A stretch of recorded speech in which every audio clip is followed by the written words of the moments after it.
এরপর সবাই মিলে পাহাড়ে উঠতে লাগলো। ঠিক তখনই হঠাৎ একটা পাখি সা করে এসে শ্রাবণীকে আছড়ে দিল। আহ! কি হলো শ্রাবণী, তুমি ঠিক আছো? এ কি? এটা তো কোনো পাখির নখের আঁচড়ের দাগ।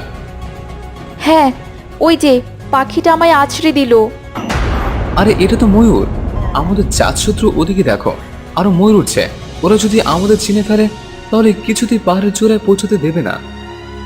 কোনো উপায় নেই, চূড়ায় তো পৌঁছাতে আমাদের হবেই, হোক সেটা ওদের সাথে লড়াই করে। না, ওদের সাথে লড়াই করে আমরা কিছুতেই নাগমণি উদ্ধার করতে পারবো না। দেখো, ওরা সংখ্যায় অনেক, আমাদের তিনজনকে কামড়ে আছড়ে ছিন্ন ভিন্ন করে দেবে। এই ময়ূররা উপর থেকে দেখতে যতটা না সুন্দর, এদের পা ততটাই বিশ্রী। তাহলে আমরা নাগমনি অবধি পৌঁছাবো কি করে? উপায় আছে। এমনটা বোধহয় হতে পারে সেটা গুরুদেব আগে থেকেই আন্দাজ করেছিলেন, তাই আমাকে এই বিশেষ পানীয়টা দিয়েছিলেন। বলেই শ্রাবণী একটা ছোট শিশির মতো কিছু বের করলো, তাতে পানীয় ছিল। এই পানির বিশেষত্ব কি? এই পানিটা আমাদের শরীরে ছিটালে কয়েক মুহূর্তের জন্য আমাদের শরীর থেকে আমাদের সাপের গন্ধ বেরোবে না। তাই আমরা যে নাগ নাগিন এটা ময়ূররা বুঝতে পারবে না, আর আমাদের ওপর আক্রমণও করবে না। কিন্তু ওদের চোখ তো খোলা থাকবে। আমরা যখন নাগমনি তুলে নেব তখন তো আক্রমণ করবেই। তখন আমরা ধোয়ার কুণ্ডলী সৃষ্টি করব, এতে ওরা কিছুক্ষণ দেখতে পারবে না। সেই সুযোগে নাগমণি তুলে নিয়ে নাগমণির সাহায্যে আমরা মুহূর্তের মধ্যেই নাগলোকে পৌঁছে যাব। এবার নাও, এই পানীয়টা নিজের শরীরে লাগিয়ে নাও সবাই। যেই ভাবা সেই কাজ। শ্রাবণীর কথা শুনে ওরা আর বিলম্ব না করে সেই বিশেষ পানীয়টা নিজেদের শরীরে লাগিয়ে নিল, আর আবার পাহাড় বেয়ে উঠতে লাগলো। এবার আর ময়ূরেরা আক্রমণ করলো না।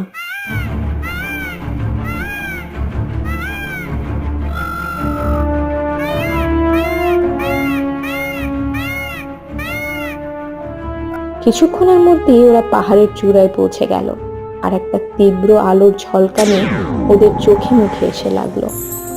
ওদের গন্তব্য ওদের সামনে অপেক্ষা করছে। নাগমণি একটা পাথরের উপর জ্বলজ্বল করছে, সবার চোখে খুশি জ্বলজ্বল করছে। ওদের কাঙ্ক্ষিত বস্তু ওদের সামনে। মায়ার মাধ্যমে ওরা ধোঁয়া সৃষ্টি করলো। শ্রাবণী, নাগমনি! হ্যাঁ, নাগমণি, আমাদের শেষ নাগ বংশের সম্পত্তি। আজ আমরা আবার সেটা ফিরে পেয়েছি। এখন যত তাড়াতাড়ি সম্ভব নাগমণি নিয়ে ফিরতে হবে আমাদের। ধোঁয়ার কুণ্ডলী সৃষ্টি করো সবাই, ময়ূররা ধেয়ে আসছে। মায়ার মাধ্যমে ওরা ধোঁয়া সৃষ্টি করলো। শ্রাবণী দৌড়ে গিয়ে নাগমণি তুলে নিজের হাতে নিল।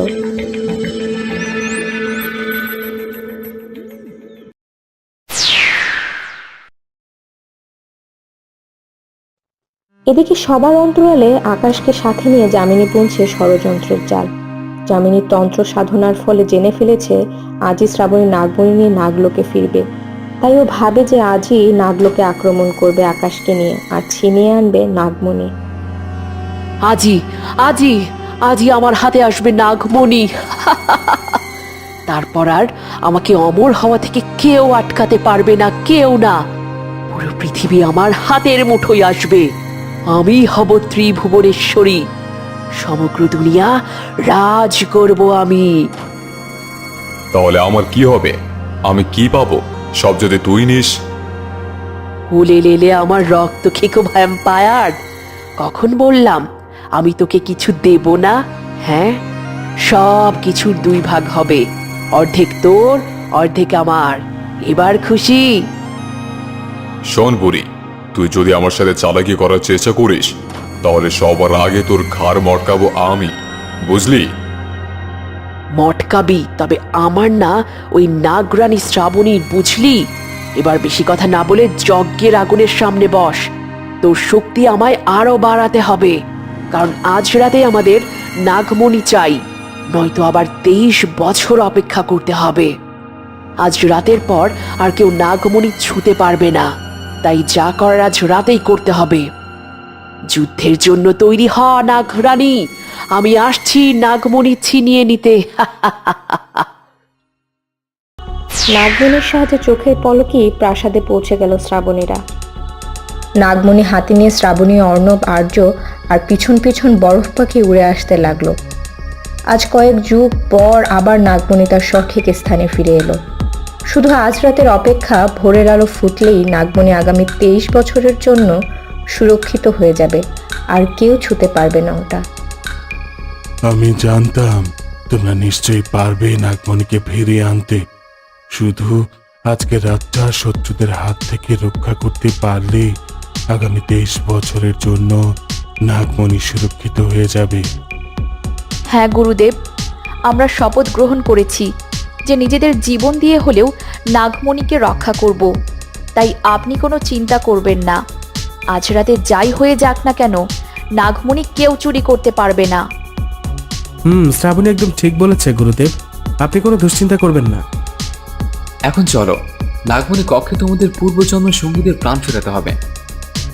আর্য ঠিক বলেছে। অর্ণব, চলো তাড়াতাড়ি। বেচারীরা কত যুগ ধরে অপেক্ষা করছে এই দিনের জন্য। আজ আমরা আবার ওদের ফিরে পাবো। এরপর শ্রাবণীরা নাগমণির কক্ষে গেল আর নাগমণিকে নিজের স্থানে রাখলো। আর সঙ্গে সঙ্গে একটা নীল আলোয় পুরো ঘর ছেয়ে গেল। সেই আলোর ছটা সহ্য করতে না পেরে সবাই চোখ বন্ধ করলো। আলোটা কমে যেতেই চোখ খুলল শ্রাবণী, আর সামনে তাকাতেই খুশিতে চোখ ছলছল করে উঠল ওর। সামনে ওর প্রাণের প্রিয় বন্ধুরা দাঁড়িয়ে আছে, রকি, নীল, সাইমন, মেঘলা আর সীমা। অনেক যুগ পরে 7টা প্রাণ আবার একসাথে হলো ওদের, যেন আনন্দের শেষ নেই। সবার মনে আনন্দের ধারা বয়ে যাচ্ছে। মেঘলা, সীমা, তোরা ঠিক আছিস তো? হ্যাঁ রোহিণী, আমরা ঠিক আছি। আজ তোদের আবার ফিরে পেয়ে আমাদেরও নতুন জন্ম হলো। আজ তোদের ফিরে পেয়ে মনের ভিতর একটা অন্যরকম ভালো লাগা কাজ করছে ভাই। হ্যাঁ ভাই আবির, আমরাও তোদের পেয়ে অনেক খুশি। তোদের চেহারাটা বদলালেও তোরা সে আগের মতোই আছিস রোহিণী। হ্যাঁ আবির, আমি প্রথম থেকেই বুঝতে পেরেছিলাম যে এই আমাদের আবির। আচ্ছা, আমরা যে তোদের আবির আর রোহিণী বলে ডাকছি, তোদের বর্তমান নাম কি সেটাই তো জানা হলো না। বলছি আমি বলছি। আমাদের নাগরাজের নাম হলো অর্ণব, আর নাগরানীর নাম হলো শ্রাবণী, আর আমি হলাম আর্য নাগ সেনাপতি। কি তাই তো শ্রাবণী? একদম সেনাপতি মশাই। সবাই কথা বলছিল, এমন সময় গুরুদেব এলেন আর বললেন, তোমরা সব শুভ শক্তিরা এক হয়েছে দেখে আমি মনে মনে একটু শান্তি পেলাম। এবার ওই পিশাচিনী চামিনী আর ভ্যাম্পায়ারের বিনাশ হবেই।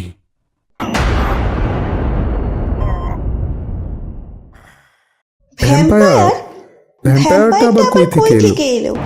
তখন শ্রাবণী এই জন্মে যা যা হয়েছে সব খুলে বলল সবাইকে। তুই চিন্তা করিস না শ্রাবণী, অশুভ শক্তির বিনাশ হবেই। আর আমরা থাকতে আজ নাগমণি কেউ দিতে পারবে না। এক জন্ম কেন, নাগমণি রক্ষার জন্য আমরা আরো 7 বার মরতেও পারি, আর জন্ম নিতেও পারি। আমরা 8 শক্তি মিলে প্রতিজ্ঞা করছে, আজ রাতে যাই হোক না কেন আমরা নাগমণি রক্ষা করব। প্রয়োজনে আজ রাতেই শত্রুদের অন্ত ঘটাবো। তারপর সবাই মিলে বলে উঠল, জয় শেষনাগ। কি হলো? কি তোর গাড়ি এখন স্টার্ট নিচ্ছে না কেন?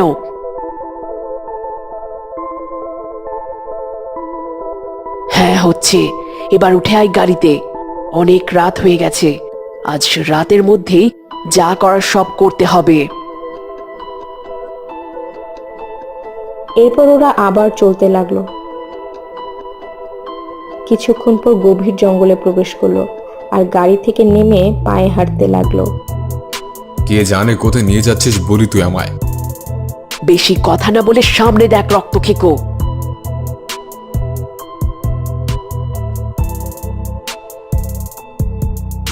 আরে বাহ, এটাই সেই নাগলোক নাকি? হ্যাঁ, এটাই আমাদের গন্তব্যস্থল। নে, এবার নিজের ভয়ঙ্কর রূপে আয়। আমি তোকে পিশাচ সাধনার মাধ্যমে যে শক্তি দিয়েছি সেটা প্রয়োগ কর। কোনো নাগ নাগিনীর সাধ্য নেই তোকে আটকানোর। সব কিছু ধ্বংস করে দে, একটাও যেন প্রাণে না বাঁচে। এবার আকাশ নিজের ভ্যাম্পায়ার রূপে এলো। ওর দেহের আকৃতি আগের চেয়ে 50 গুণ বেড়ে গেল।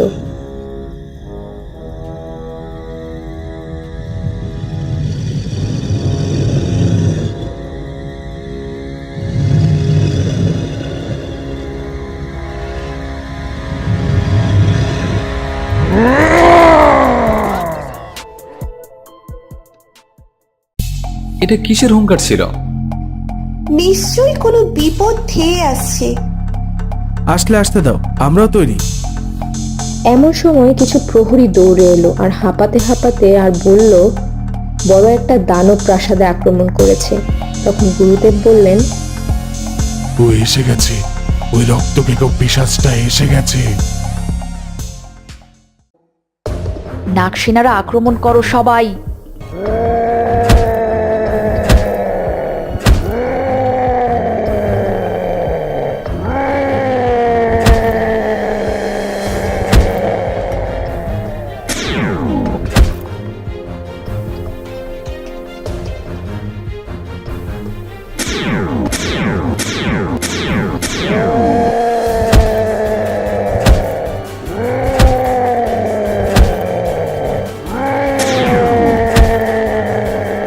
শ্রাবণী ওর মরণ বিষ ভ্যাম্পায়ারের চোখে ছুড়ে দিল। চোখে অন্ধকার দেখতে লাগলো দানবটা। তখন শ্রাবণী, মেঘলা আর সীমা এক এক করে আঘাত হানতে লাগলো ভ্যাম্পায়ারের উপর।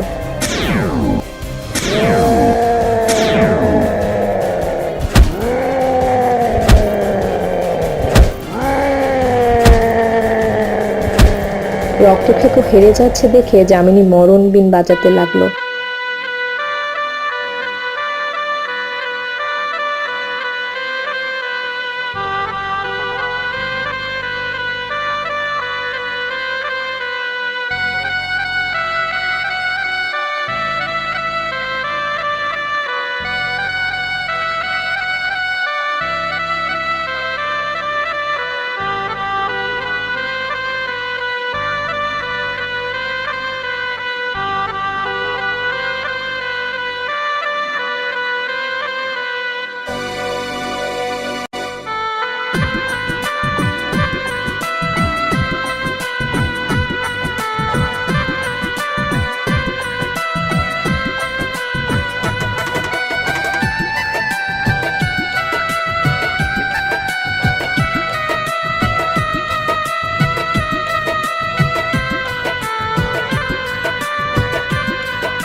এভাবে চললে তো আমরা কিছুই করতে পারবো না অর্ণব। এভাবে ওই শয়তানটাকে ধ্বংস করা যাবে না, আমাদের অন্য উপায় বের করতে হবে। গুরুদেব বলেছিল আমরা 8 জন একসাথে প্রহার করলে ওর বিনাশ হবে। কিন্তু ও তো আমাদের ওর ধারে কাছেই ঘেঁষতে দিচ্ছে না। ঠিক তখন বরফ পাখি এলো আর বলল, এখন একটাই উপায়, আমি আমার সমস্ত শক্তি দিয়ে প্রহার করলে কিছু সময়ের জন্য ওই দানবকে বরফ করতে পারবো। তোমাদের সেই সুযোগে ওকে মারতে হবে। ঠিক আছে, এতেই হবে, আমরা তৈরি। বরফ পাখি নিজের শরীরের সমস্ত শক্তি কাজে লাগিয়ে একটা বরফের গোলা ছুঁড়ে মারল ভ্যাম্পায়ারের বুকে। বরফ হয়ে গেল দানবটা ঠিক তখনই।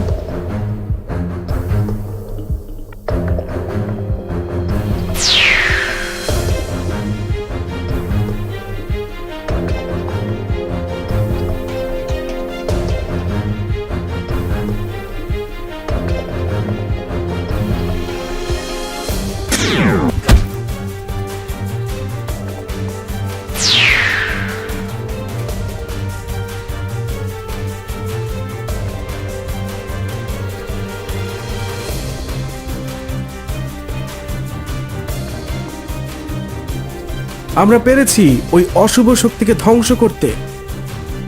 শ্রাবণী, ওই দেখো, যামিনী নাগমণি নিতে চলেছে।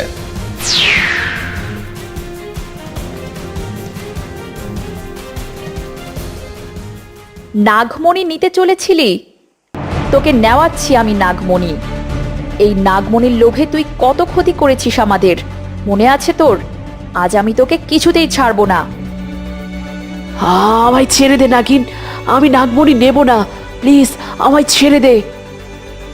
ওকে ছেড়ো না শ্রাবণী, ওর জন্য আমার ভাইকে আমায় মারতে হয়েছে। ও আমার বাবা মাকে মেরেছে। দেখ এবার তোর কি করি আমি।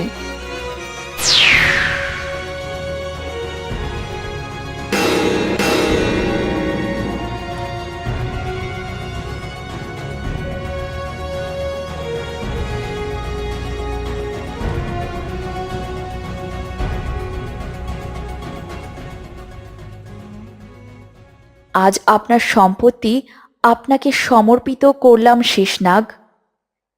আগামী 23 বছর এটা আপনার দায়িত্বে থাকবে। আমরা আমাদের কর্তব্য পালন করেছি।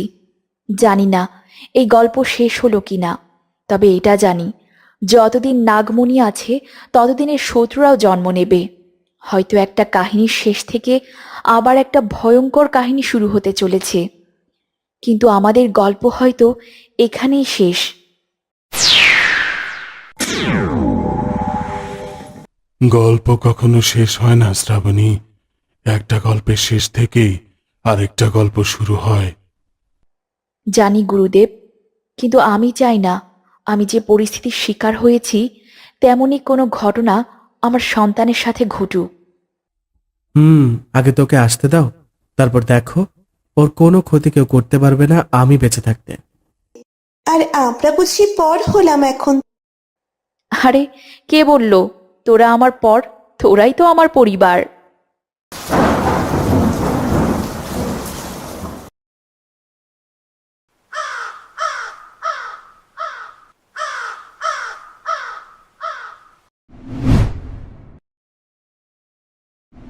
সব গল্পেরই শেষ হয়, কিন্তু এটাও সত্য যে শেষ থেকেই শুরু হয়। তবে কি এই গল্পের শেষ থেকেই শুরু হতে চলেছে আরও একটা ভালোবাসা, প্রতারণা, মৃত্যু আর প্রতিশোধের গল্প? কেমন লেগেছে পুরো গল্পটা নিশ্চয়ই জানাবেন। এতদিন সাথে থাকার জন্য সবাইকে ধন্যবাদ। আবার নতুন গল্পের সাথে দেখা হবে সবার সাথে। ততদিন সবাই ভালো থাকুন, সুস্থ থাকুন, সবাই দোয়া করবেন। আর হ্যাঁ, নাগিনীর এই পুরো সিজনটা কেমন লেগেছে অবশ্যই কমেন্ট করে জানাবেন। যারা কখনো কমেন্ট করেন না কিন্তু দেখেন তাদেরও বলছি, ভালো থেকো বন্ধুরা, অনেক অনেক ভালোবাসা নিও। Love you all guys.